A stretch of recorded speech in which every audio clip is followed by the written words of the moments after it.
What's up, y'all? So check it out. I'm gonna keep it real. I told you I keep it real with y'all. The woman I've been calling my wife, y'all probably can go back into. I know y'all can go back into some of my videos and stuff. The woman I've been calling my wife, we have broken up. I lost my wife and my son. How did I lose them? Honestly, just try to keep it simple. When we met, I was on drugs. I was on drugs. I was involved in like homosexual activities and things of that nature.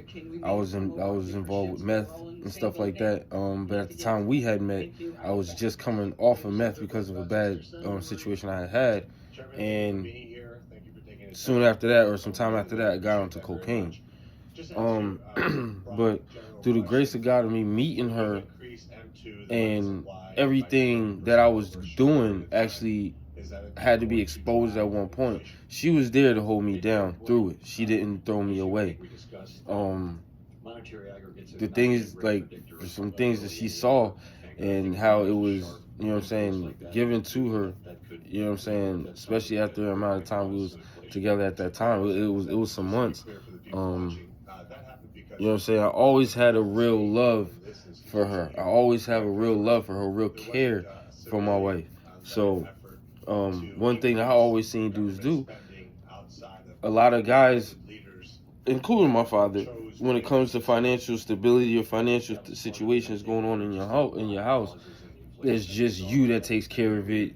You're the only one that can understand it. You know what I mean? My mom really didn't. I don't want to say she didn't have an opportunity, but I mean, she definitely didn't take the initiative to say she wanted to know anything, but my father definitely didn't try to put her in a position where it's like, hey, listen, you know, this is what this is, and this is how I do this, and going from there. But for me, it's been an important thing for me ever since after I got over the drugs and I got over the homosexual stuff. And like I said, she was there with me throughout the whole thing. She's the only reason, besides my father giving me a place to be and be able to make this transition back to my normal self, who I'm supposed to be. She was there through the hard time of it. You know what I mean? Like it was a time I had I thought I was running from someone else. I actually was running from police officers. And I ended up like I was going through woods, and believe it or not, it's a long story. If you actually want to hear it, I'll actually give you the full story if y'all really want to hear that drama. If y'all want to just put it in the comments and let us know. Like, tell the story, yeah, or something like that. Tell the Thorn story. Call it that. The Thorn story. And I ended up running through a lot of pricker bushes, like rows of them, and I mean bottom of my feet to, you might as well said, like, well, I won't say like the top of my head, but definitely like my neck area and stuff like that. I had prickers all over me, stuff like that. I had scrapes on my face, stuff like that. It was a bad situation, and partly also cause I was involved in my cocaine addiction. But she's been through a lot with me. So I felt like with that being done, when I found out the information we didn't have living in America was credit and savings. Understanding what credit is and understanding what a savings is very important. That shit is your life's blood to understand what's going on in America. That led me to running into this is kind of long. Running into a guy that was on YouTube. He was selling information about consumer law. That's what ran me into credit and like what we're allowed and what we, you know what I mean, how we're supposed to handle it. So I got lucky and I ran into a book, the title of a book that someone had gave me, and eventually after some months, I'm not gonna lie to you, it's after some months, like 5 to 6 months, I actually started listening to the book through Audible, and I couldn't believe what I was hearing. Creature from Jekyll Island, that's the title. I've never heard so much contradictive shit ever in my life. from what I was raised on, the facts and the truth that I was raised on, this book is telling me that it's all bullshit. Most of it was bullshit. And how the information he gives you in that book, he helps you understand how a lot of our problems trickle back to the people who are creating these problems. And that's the banks, the financiers, the big families that have set their stake in America as it's a business. They're using inflation to suck more and more what they call purchasing power. That's pretty much what you can go and spend on. Like, this is your, like, these are the prices that we're seeing. Inflation is might as well say is infecting that, but it's messing with that. It's the main cause of it, really. When I started realizing through wars they make more money, and they're financiers that are on both sides of it. You know what I mean? Like, that right there alone, anybody with a brain, that causes a lot of conflict. The creation of our dollar. When I found out in the Constitution, when I had actually read the original, supposedly the original, the format of the original version, they were saying how they don't want ever to be paper money, fiat money printed. That it's not good for the country. It's not good for the people. And yet we have it through and through. So make a long story short, when I came across this information, I felt like it was so important for her to have it. And on top of that, you are my son's mother. A lot of guys can say, yeah, man, I ain't gonna lie, like, my dad was around, or, you know, my dad was here and there, but yeah, like, my mom, man, I love my mom, like, my mom, like, so if she has this information and she's taking it just as serious as I'm taking it, he's gonna grow up with this shit and be able to understand it just that much easier.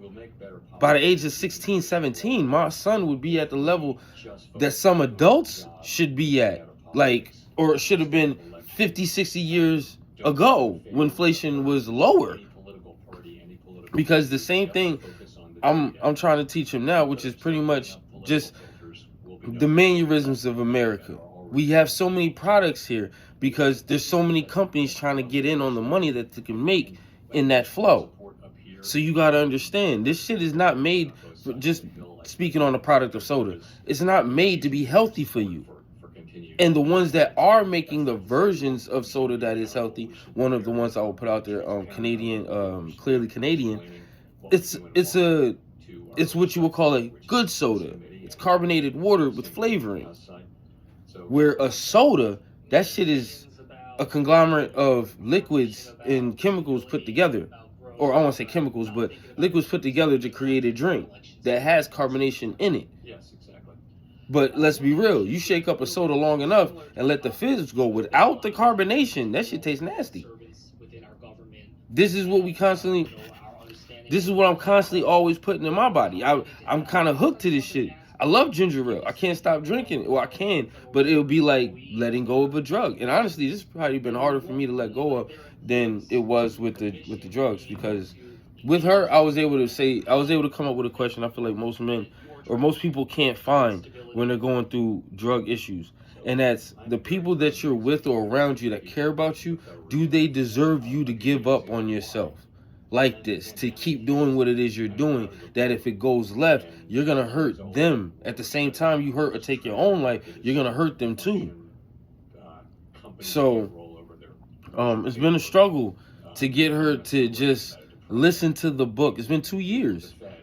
And I've just been like, I've had to try to lightly swing it, like, yo, where are you at with the book?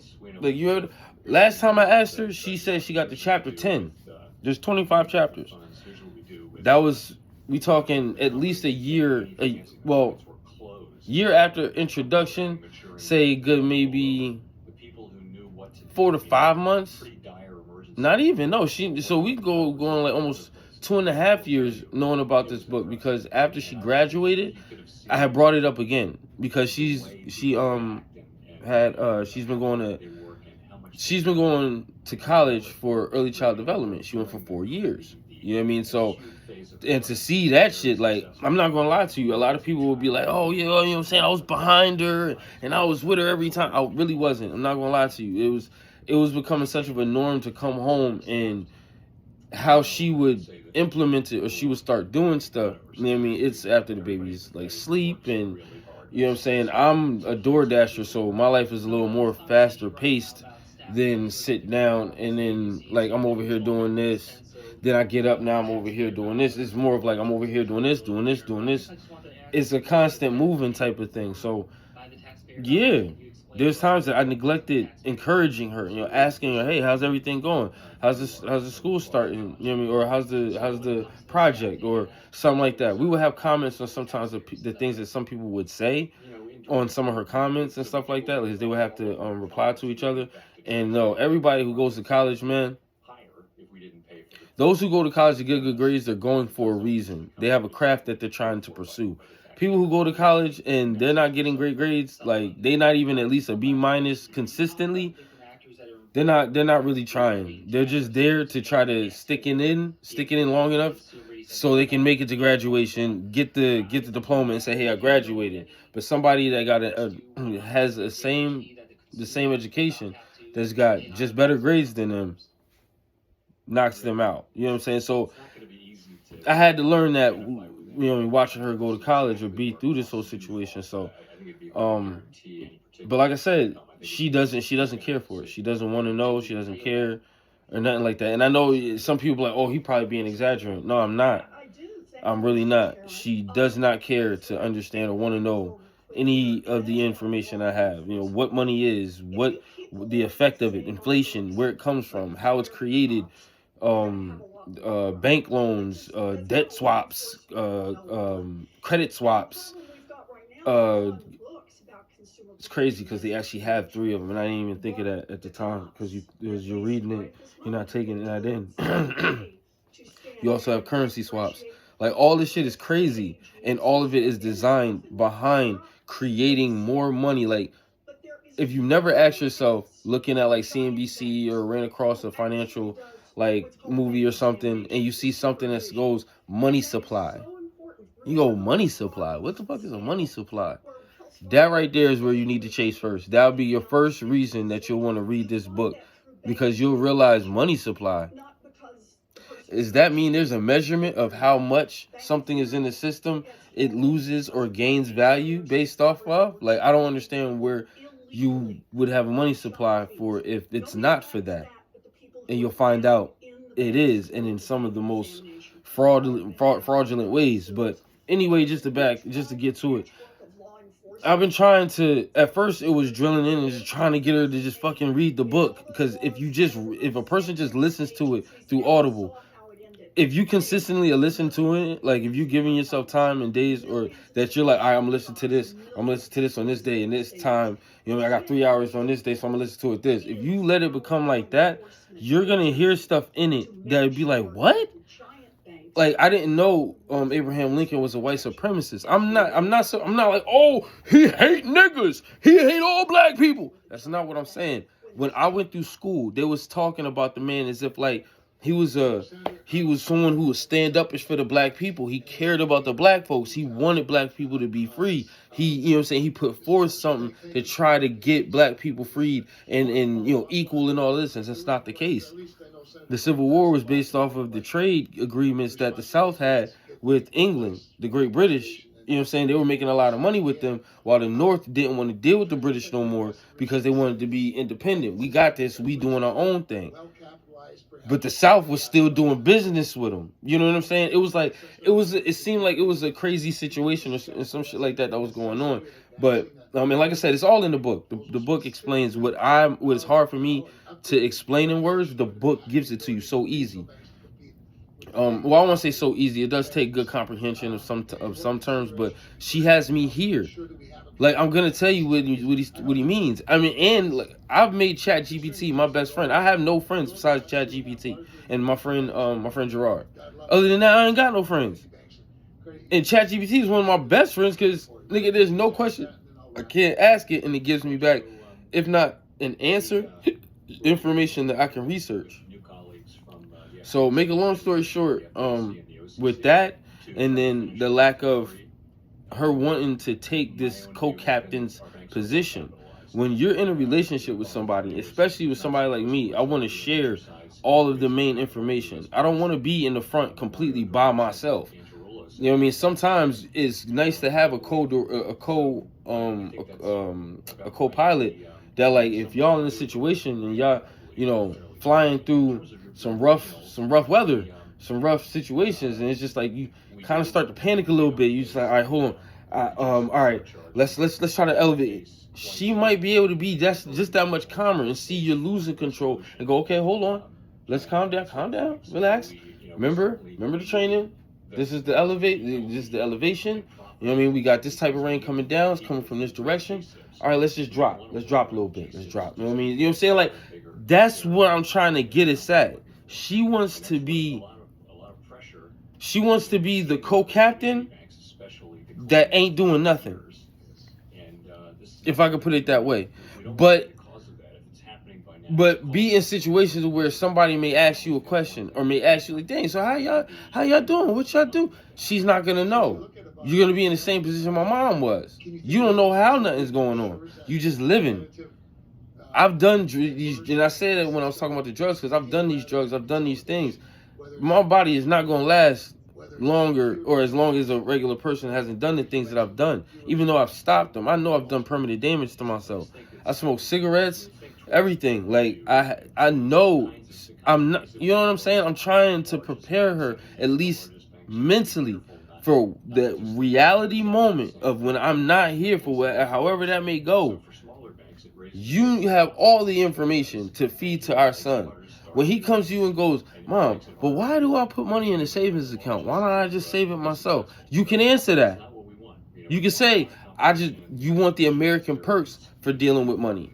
Even though money is worthless, you use it as a tool to gain things that are worth something. They have actual assets, have actual value to them. He asked, well, where does inflation come from? You ain't stuck saying, oh, well, your dad used to listen to this, so you should listen to this to get it. What type of shit is that? You showing him how it's not important to you to know it like that. So how the fuck does he gotta listen to it to know it? You don't know it, and you're living fine, it looks like, so he doesn't need to. No, he needs to know this. I got this book and introduced it or showed it to I'll say a friend of mine or associate of mine. This man's whole family not only knows about the book, but they all have done research, like papers. They've done papers on the book in their teen years. All the kids. This is his kids, then the grandkids. Then when the grandkids start having kids, this is already set in this system where they're going to do this to their kids. So where am I wrong trying to give her this information so she can be knowledgeable? We can have conversations and be on the same page. Shit, do you know how well women are managed, how well they manage shit? I mean, and especially in a family setting. From the man to the kids, and depending on how many kids, goddammit, you can fucking throw a multiplier of 20 to 50 on that. Then you got, like I said, you got the man, you got the kids, then you have the house or where they live at. Then you have herself. She's last. So here it is. I'm trying to do something. I feel like it's going to bring you to, no matter what and how you feel, it's going to bring you up here where I'm sitting, where you're like, okay, what do we do next? It's going to be, all right, babe, what we doing? All right, I'm thinking we can pay a little bit of it now. And then next week, when I do this, I could do these hours, I could pay this. You know what, babe, honestly, because that might just add just that much more stress onto you, honestly. I say we just pull it on forward. I'll take care of going through the week. If anything pop up, sure it won't, but if it does, I do. And then you can go ahead and get those out. We fucking make a plan. Like, we sit down and put shit together. Even when shit pop up, it's, all right, listen, so what we doing? That's how I need us to be. But she doesn't want to be there. She doesn't want to be that. And that's why I've always said to myself when I look at women saying, oh, women can be like this and, we can, niggas don't be. No, you don't really want to know that information. You really don't want to know the processes and the attitudes you got to have when you're truly going after a financial structure, or you're trying to build a financial structure out of a structure that was not built from financial stability at all. You've had to do this shit on your own by yourself. So I'm trying to do this, but it's just not coming across right. It's not. Maybe y'all seeing it. It's the level of aggression or passion, however y'all want to put it, I have with this, and it's how serious I take it. If people try to shit on it, nigga, there's no which way you can talk to me and give me something. I can't connect what I know to what you live or how you live or we all live. They're doing this shit to all of us. So that's pretty much it. So I put up a post. This is really why I did this, but I just wanted to give y'all that information so you understand at least what's going on. Like, so basically, I put up a post. I don't know if they'll let me read it, if they'll let me do it. I'm gonna go ahead and play it. I got a question.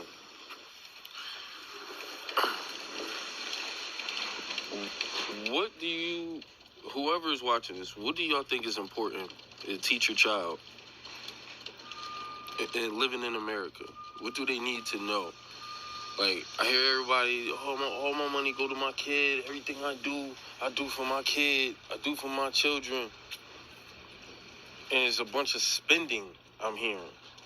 But as far as, like, knowledge, like know-how, the real things in America it takes for niggas to make it, or just people in general to make it, especially in the inner cities. What are we giving our kids for them to make it and do better than us? That's a real question. Yeah, that's the video, or that was the short that I had did. So and I was asking a real question. And what I meant by things, if I could just put it in the actual things that I'm talking about when I say things, the learning of credit, the learning of how it was put in our system to where it went from little mom and pop stores using it or whatever to now every bank, every cell phone company, every car company, all these other people are using this to measure your responsibility. I want to say the benefit in patience. Once you're 15, 16 years old, you're able to, go get a job or whatever case, even if it's under the table. That what you're earning through the labor that you're putting out is worthless. We are made to use this. Why? Tender laws. Well, let me show you what these are. Because now what happens in the kid's brain, because it happens in an adult's brain that doesn't know this. When you say tender laws, tender, what the fuck are those? Now you learn there are laws that tell you have to use this money. Well, if it's valuable, why would I have to have laws telling me to use it? I would use it automatically. It's valuable. But the value is only in our heads. It's the value that they represent it to be. So once we put that information in our kids, like, this isn't anything valuable. Back in the day, they used to use gold and silver as a commerce, as a money. And that was something that even when you went and saved it and stuff like that, like, you went and you go to a bank and they give you a loan. Well, that loan was backed by a precious metal. Let it be gold and silver, gold or silver. It was something like that. But when it's not backed by nothing, it's just the paper itself, then what's measuring the value of this? How do I know this is actually a value of something? Like, I know gold is worth something. It has an intrinsic value to it. Even now, silver has an intrinsic value to it. Start buying these joints. I keep one on me. And this one I like the best because on the front of it has the Constitution. There's the Constitution on it. It says, "We the people." And I hold that with me because at one point, the government said, "The people, we want this money." Because now we in representation of the people. We need this money to go and fight wars and do dumb shit. Like, it get crazy. But anyway, get back on track. I had made it like that. So I'm gonna real quick, I'm gonna read the comments on them or whatever the case is. Try to give people their they love, as they showed me some. So first person I got is Michael Saucer 9790. This was 2 days ago. He says, I would say one of the most important things you could teach them is the power of compounding interest.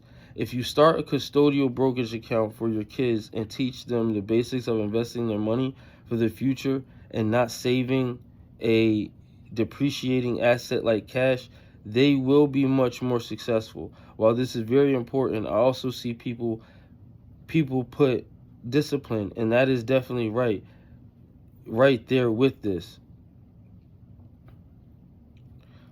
I'm gonna comment back to it. Shout out to you, Michael Saucer 9790. You know what I'm saying? Thank you for at least listening, looking at it, and replying.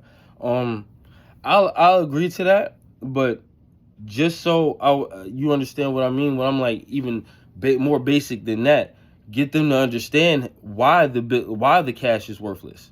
Once they have those facts with them, that not even a politician or a college person could fight them for, because this is the truth. Like, now, this is what you do with this. The banks, they want you to create a savings so they can slowly, through inflation, siphon your savings. Well, you use the savings only to show them that when you want to go get something and they go, let's look at this. They see, oh, there's something there. Oh, he's saving money. Oh, he's good with managing his money. Now they check your credit score. They see you paid your bills on time. You pay attention to what's on your credit. You don't have really anything too much that's hovering on you, and you're taking care of yourself. You're being on time with your bills that you created for yourself. Okay, how can we help you? And sometimes, because in my situation, I say that help started when my credit was at a 585. You understand what I'm saying? Got okay for a loan because I cleaned up my credit, and I learned that my Mayor Hochschild, that lady, she actually cleared, they said 100 million citizens credit of mad medical bills. I can only imagine how many black people still don't know that. That's what made me look into my credit at the time. Like, word? Because when I had first started looking into it off that consumer law stuff, bro, I had like, oh man, I was in like the low 20s, if like mid 20s, with hospital bills that I had sitting on there. I'm like, damn, these is who I'm gonna have to contact and talk to. And trying to take things off your credit in that manner is very time consuming. So I was trying to do the consumer law stuff, this thing's supposed to be on my credit. But that's when I started learning there's a way that before it even gets out of hand, you can grab control of it. You just need somebody to tell you at them young ages, this is this. Money is this. You represent yourself in the financial world with these tools. So the better you keep these tools manicured, the easier it is to obtain assets and hold on to them. Your payments are lower, even to a point I found out about just real quick, a thing called a tier 1 customer when it comes to buying a vehicle. If you're a tier 1 customer, you're walking in and not putting no money down, and you getting the most favorable rates for these cars. So you're not walking out completely upside down in a vehicle. That means the for how much they have you paying on the car, it's way more than what the car is actually worth. It's almost like going to Rent a Center and buying a fucking Xbox through them instead of buying it all outright from someone who owns it, or even to a point maybe the manufacturer themselves. But yeah, so I'm even to a point of stuff that even that much more simpler, because it's to a point they're trying to even suck out basic information from our kids, even counting change. They can't count money or change because everything is on the fucking phone. So they're not counting nothing. And we know, anyone from the 90s, it's easier to have your money screwed with when it's digitized. You know what I'm saying? That's why I started holding on to things like silver and stuff like that, buying these things and holding on to them, because they have an intrinsic value no matter what happens to the money. I'm going to always have something that I can have and keep gaining, that I can, if everything goes wrong, I can start pulling out my silver coins. I can start using these things as commerce and stuff like that, because no one wanted to care about what was going on to us. They didn't want to know how we was getting robbed or how we was getting played.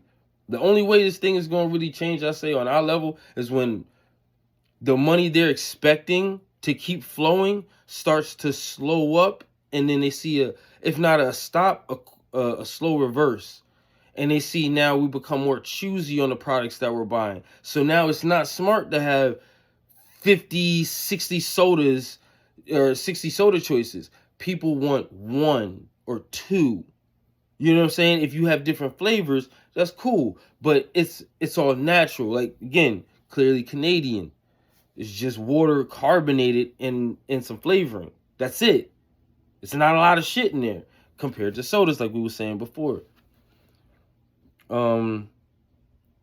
Ricky Zane 5897 says, I don't know, but I see kids make millions playing video games. Teach them to be very good at least one I'm guessing he's saying at least one thing.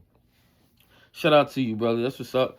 Honestly, I respect this comment. You know what I'm saying? There's kids that are making millions. There's a lot of people that are making millions doing different things. It's again understanding what the money is, understanding what to do with it.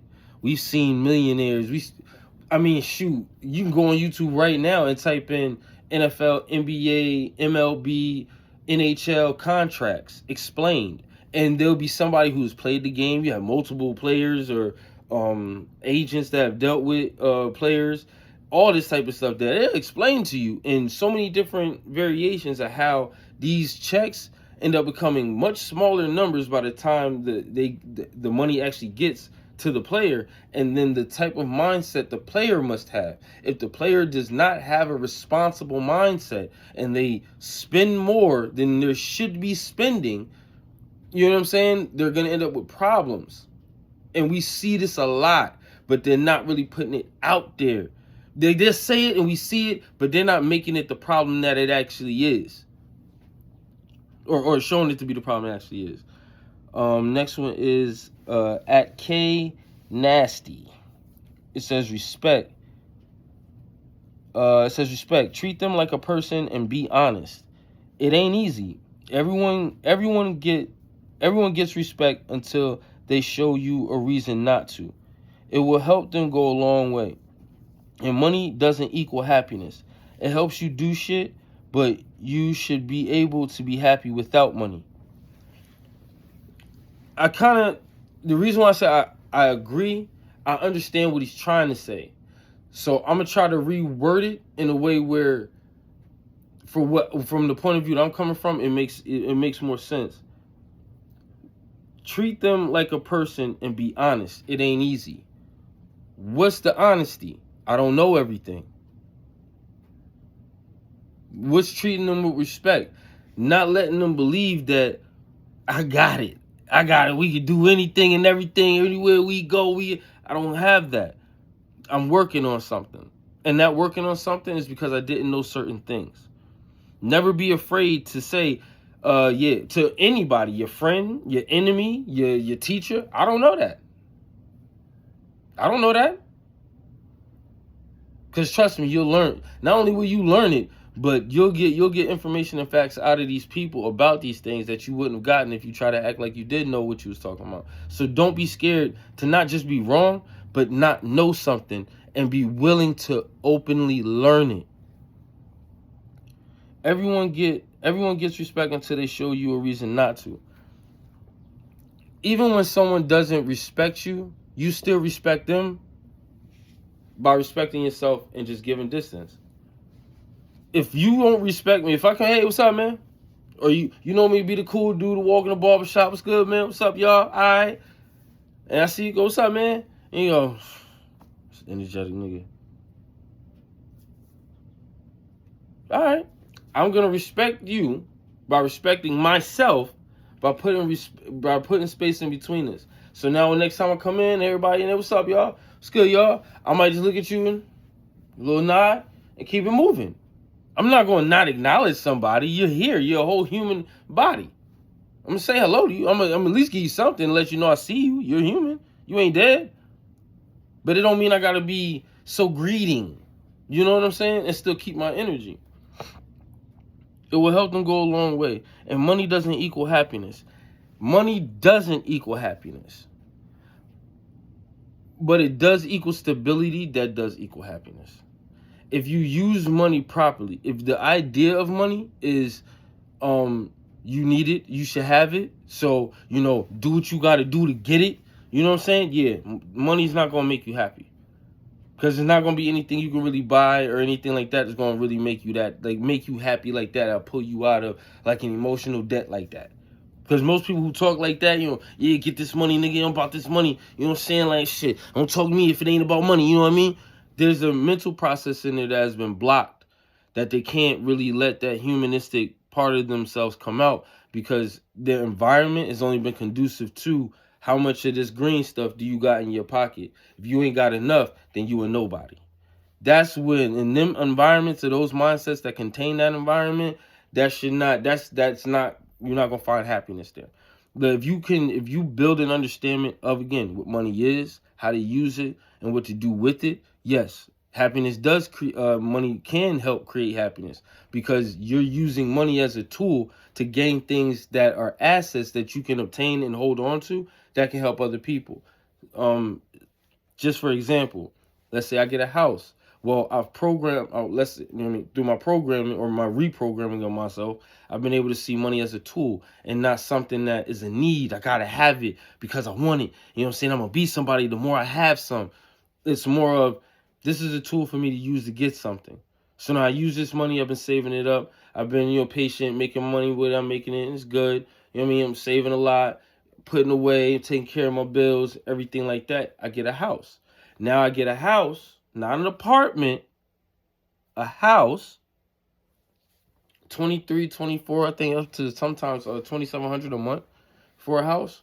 Well, under the idea that me and my ex-wife had, it'd have been, we have the house. Now this house is a headquarters. She has a nephew, Amari. She has a niece. I forgot her name. And then you have mine. You have my son, which will be with us, and you have my daughter, which her name is Aaliyah. You got them, and it's like, if something was to go wrong elsewhere in the family, let's say, Mari's been getting in trouble at school, and it's really because of the environment. His school is in the inner city, where it's surrounded around drug dealers and bunch of bullshit. So it's like, as soon as you go to school, this is what you're surrounded around. And then when you get out of school, this is what you're still surrounded around. Then when you go home, you surround yourself around the music that gives you the environment, the TV shows that give you that environment. You're just surrounded around this shit. Eventually, you're going to fall right into the trap. They can get a complete break from that. Come here. There's a front yard, backyard here.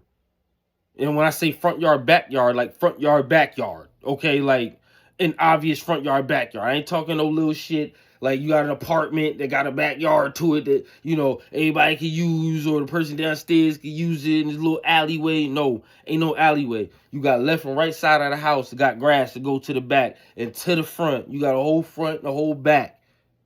Shit, back might even lead to some woods or something, some big trees or something. But that was the idea that I had. So it's like, when they come here, it's almost like a rehab from the inner city bullshit. People trying to front like they got it and they don't. And the more they fronting, the more they actually hurting themselves. Because eventually that shit shows. They can get a break from that. They come there. Not only come there and get that break, but you get a new, you get filled up with new information. You know what I mean? Like, yeah, you know what I'm saying? You got a little job or something? No, man. All right, well, listen. Get a job.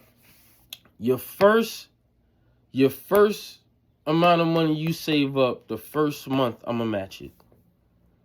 What?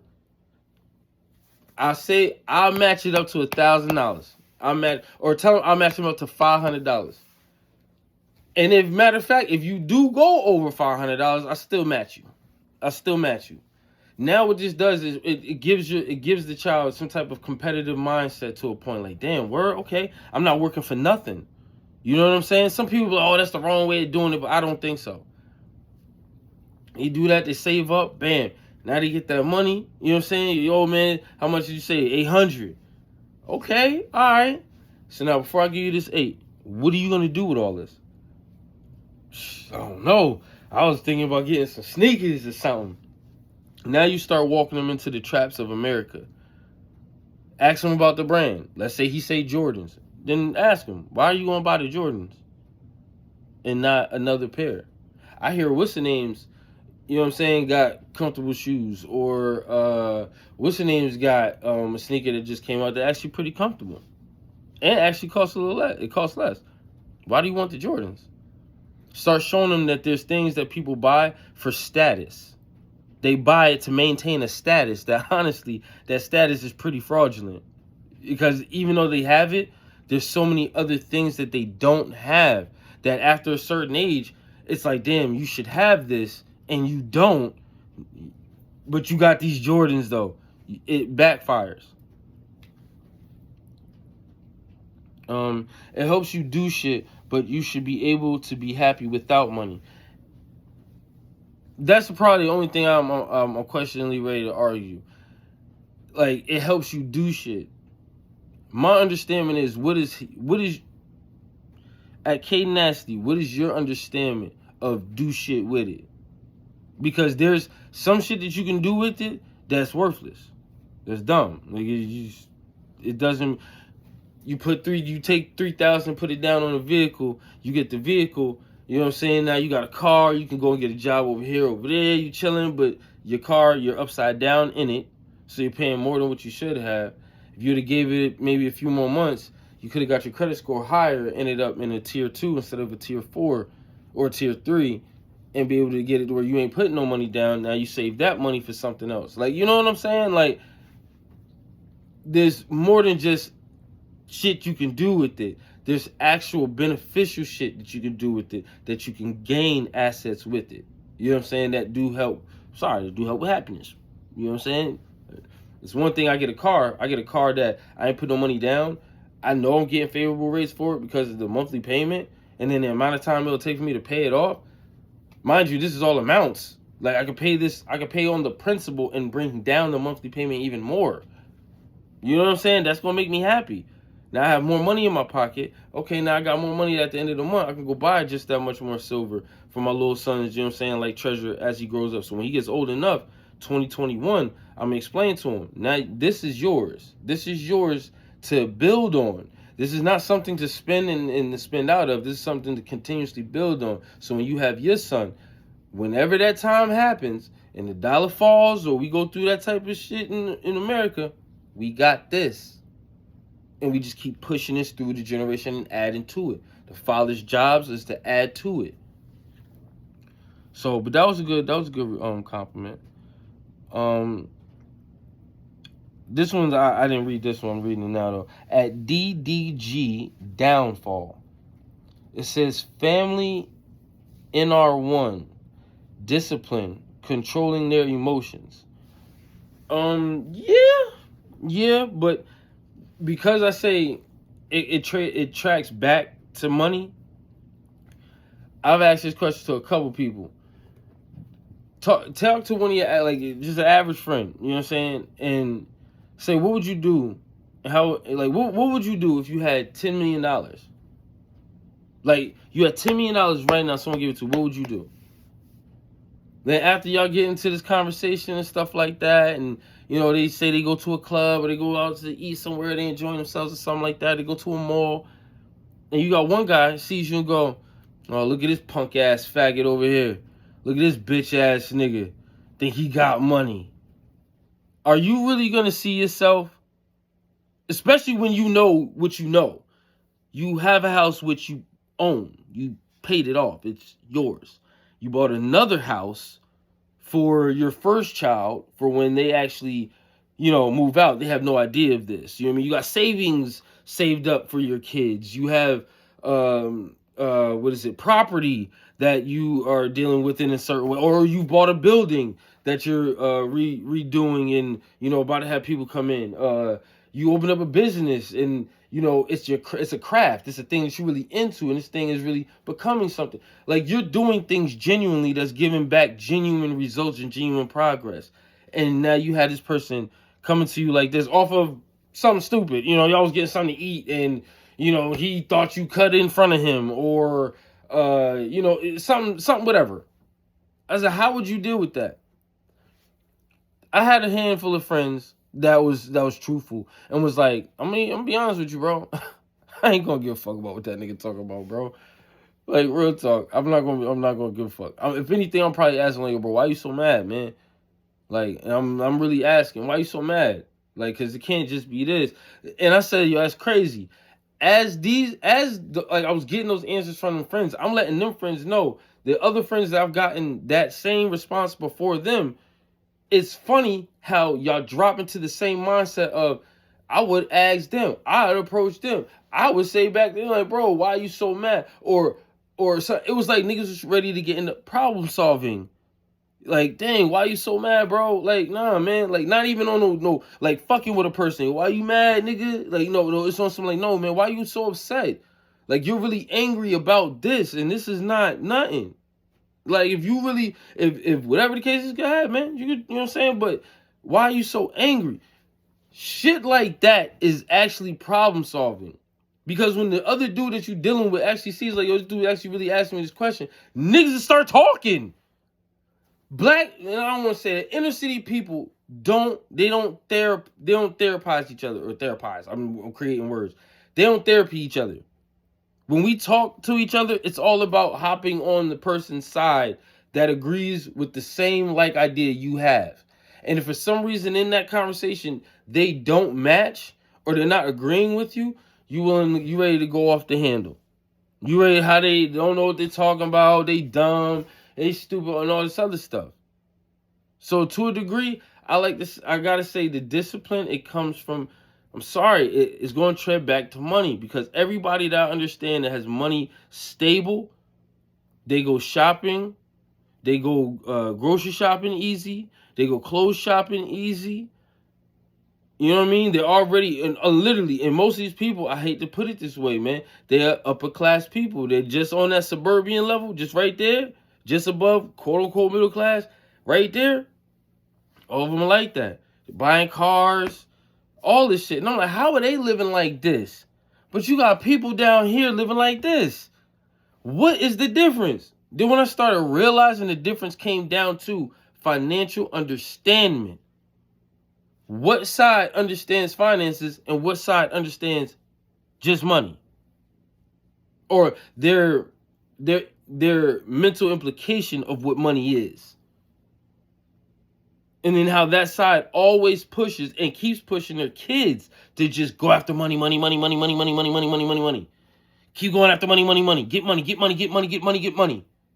But ain't saying while you getting this money, learn the tools and the keys that you need to know. Take some of this money, put it in the savings, let them see it. Go ahead, take some money, buy little things of silver every now and again. You know, at every month, buy a thing of silver, 1-2 ounce of silver. Only 30 something bucks. Well, now it's like $30, something like that. I started buying it was like 25. But what is it? Start, I want to say, planning on bills that you can obtain. Nigga, if I would have known at the age of 2021 when Wi-Fi and all this shit was getting kicked up and everybody's getting it and all this shit, I could have got Wi-Fi by myself in my parents' house. I forgot what the word they call it, but let's say like you a person that you live in the basement, or you live like even to a point there's 2 levels, like there's a first level and then a second level or something like that. They can like do something with the location and you can be allowed to have your own line of Wi-Fi. This is not to be like rubbing in your parents' face. Oh yeah, I got my own Wi-Fi. I'm my own adult. That's not what it is. One, you're buying something for your use that now you're using it. You no longer have to give money towards that bill because you're using a source that someone else is paying for. And you're using a good amount of it. You get your own. On top of that, having a bill like that is considered like a utility or something like that. If you go somewhere and you want to get your own apartment or something like that, they ask you if you have a bill like this. If you got a simple Wi-Fi bill, $100, you can go ahead and these qualify as bills that they take on and look at and go, damn, well, you paid this on time for a year, 6 months, or whatever. Okay.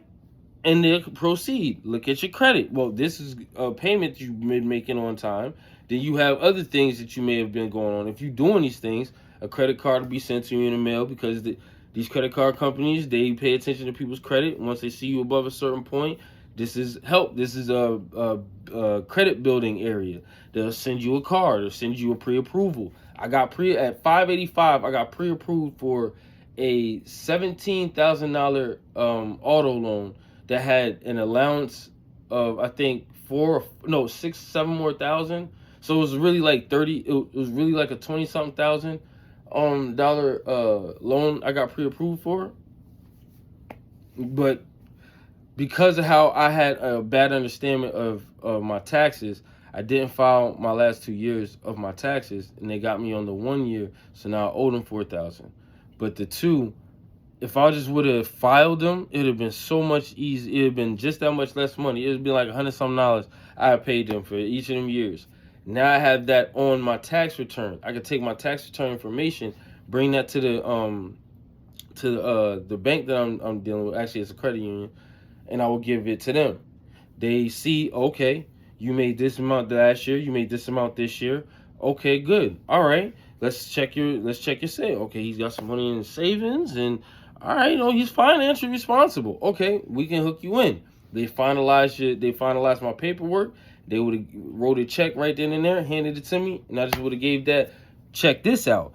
I was thinking I could only go to a dealership, but my friend, he buys and sells cars, and I want a ex-police car, something like a Charger or something, and he found one for a good price.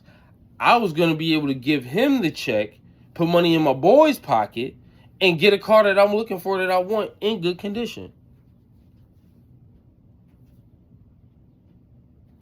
That makes me happy. You know what I'm saying? So,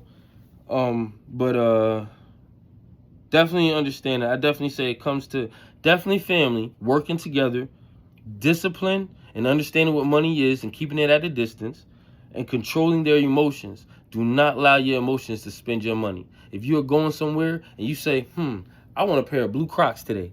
You go to Crocs, and them niggas ain't got no blue Crocs. They got green blue, they got light blue, powder blue, but they only got the regular blue.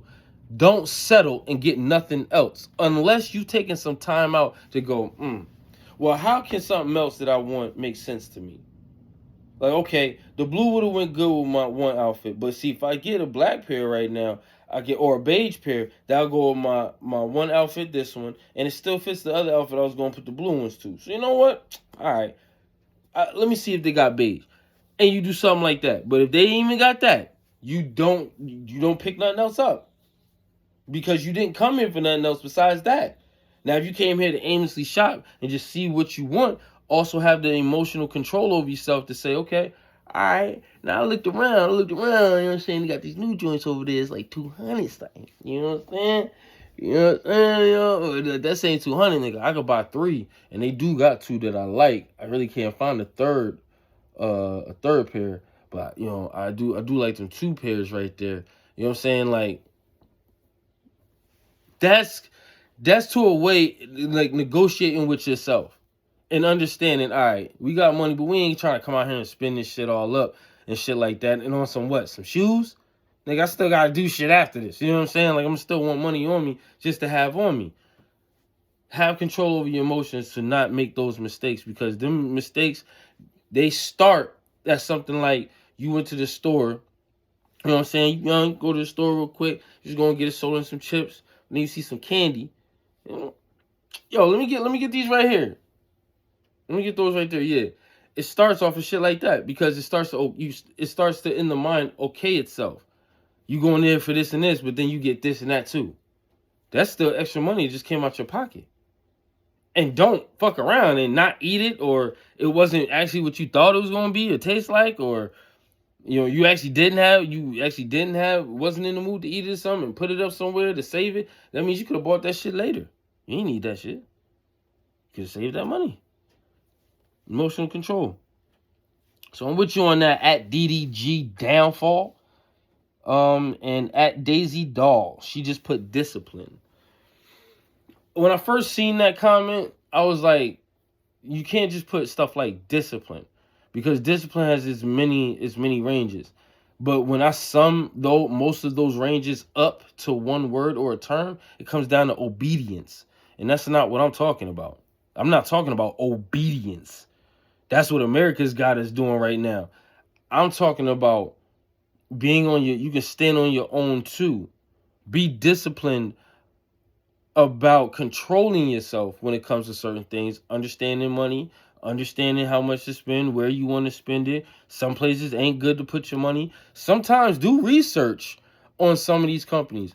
I'm not the hugest person on slavery, but when it comes to stuff like a company I remember called Unilever, if you track Unilever as far as a business all the way back through its previous names, you'll find out during the transatlantic slave trade, there was a company that was in charge of like certain excavations or certain type of products being manufactured in that somewhere in Africa, the mid part of Africa. I can't remember the country. I want to say Nigeria, but it slowly turned itself from that into another company, into another company. I'm gonna look it up because I got the book that explained it to me. That's how I found it out. And I found out that the company's now modern day name is Unilever, which when I found out it's a parent company that's like it has a conglomerate of companies under it. You know what I mean? Like fucking probably like, I'm probably get it wrong, but like name different ones. Like you'll have like John Deere, then Nabisco. You know what I'm saying? Then Exxon. Like you like these are all three different things, nigga. What? Because it's a parent company. It's a big, huge investment, got money company that it may produce something on its own, but it's got so much money, it's bought out other companies and other products and other things, and it makes money. It has a flow of money coming in through that. So, thank you for everybody for commenting and stuff like that. That was cool. I'm gonna try to do my way of reviewing some of my videos and stuff like this. I'm gonna try to do it like this. I got a lot of time on my hands now, so you know what I'm saying? Like I said, I ain't got nobody to give this information to. Hopefully my son and my daughter, or you know, whoever's kid, you know what I mean, whomever, definitely being between the ages of, I would say 15 if you're around your family, like your family is like financially sound like that. Definitely between your ages like 14, 15, 16. Y'all can start like listening to these videos and getting something out of them, especially the line of videos I'm gonna be coming out with now is gonna be after this. So only got one other video to do, and that's the shutting up of dashers and giving some power back to these merchants. We got a lot of bad dashers out here that are destroying the platform, man. So I actually have gathered a lot of recent information that merchants definitely, that's the target really for the video. The next video that I'm gonna do is the DoorDash merchants. Everybody, mom and pop to your biggest restaurant. There's things that y'all I guess don't know, and I wish y'all did. Maybe there should be more reports given to y'all, or some of us should be more. There should be some of us as dashers that are required to enlighten, you know, companies or restaurants on that information. But I'll give you that in the next one. And if you did listen to this one, thank you. This is my little crusade to 50 subscribers. If I can achieve getting 50 subscribers, then I can start doing what I really want to do, and that's live videos. Just turn it on and yo, check this out. I was just reading in what's the names, and it said, you know what I mean, and like y'all can start getting the informational spew that I've been trying to force feed, and not even guess, I've been trying to force feed down my wife, some of my friends, or not even some of my friends, really. I don't have any friends. It's just random people that I would consider associates. Like I have a store that's not too far from me. It's called Goldbacks. And I don't care if anybody listening to this. I'm from Newburgh, New York. Yeah, crazy. Crazy out here. Choking and shit. Wow.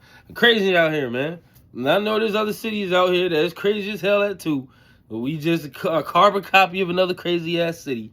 But it's definitely something that y'all can look up, so y'all know my environment. Y'all know, oh damn, so this nigga live here. I ain't gonna tell you exactly where I live, but you know what I mean? Like, but I live in Newburgh, you know what I'm saying? So you'll be able to check it out, look it up on the map, and be like, all right, that ain't that damn wide. It's a 4-mile city, 4-mile square. You know what I mean? And like I said, if I ain't said it before, you gonna know after seeing my videos, man. I'm the fakest, most genuine, real, wackest Southern nigga that's been born in New York. So, honestly, y'all just gonna end up being like my little therapy and stuff like that for, times I wish I did have somebody to speak to about this stuff and really be able to get deep into it and get response back that, like, you know what I'm saying, that I know somebody was listening to what I was saying and has something to say back that could, like, help build on our conversations. So, see y'all in the next one.